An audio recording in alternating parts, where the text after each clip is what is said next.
Rendahkan diri kita sampai tidak ada yang bisa merendahkan diri kita. Jadilah orang goblok. Goblokin diri kamu sendiri sebelum menggoblokkan orang lain. Nah, ini dia saran paling kontroversial yang pernah dikemukakan oleh Bob Sadino.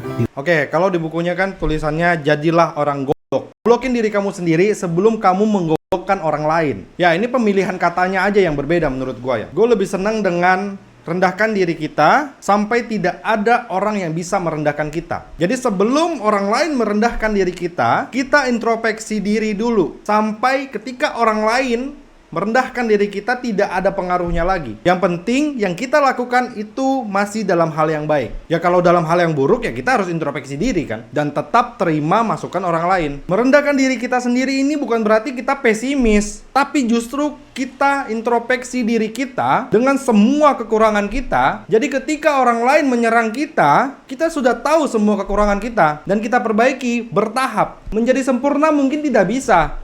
Tapi kita bisa terus belajar untuk memperbaiki kesalahan-kesalahan yang pernah kita buat. Salah satu kalimat dari Socrates yang paling gue suka adalah, aku tahu, aku tidak tahu apa-apa. Seberapa banyak orang yang tahu semuanya, tapi dia tidak pernah tahu kalau dia tuh tidak tahu. Dan semakin kita mencari tahu, semakin kita merasa bodoh. Bahwa kita ini ternyata nggak tahu apa-apa. Bukan berarti ketika kita tahu kita tidak tahu apa-apa, kita berhenti. Justru karena kita tidak tahu apa-apa, kita belajar terus.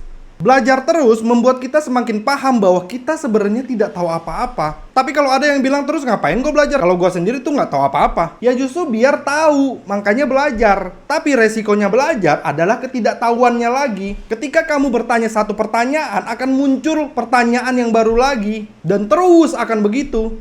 Itulah proses belajar. Oke, kalau kalian gimana? Kalian tahu nggak kalau kita sebenarnya tidak pernah tahu apa-apa? Coba tulis di komen ya. Jangan lupa follow ya.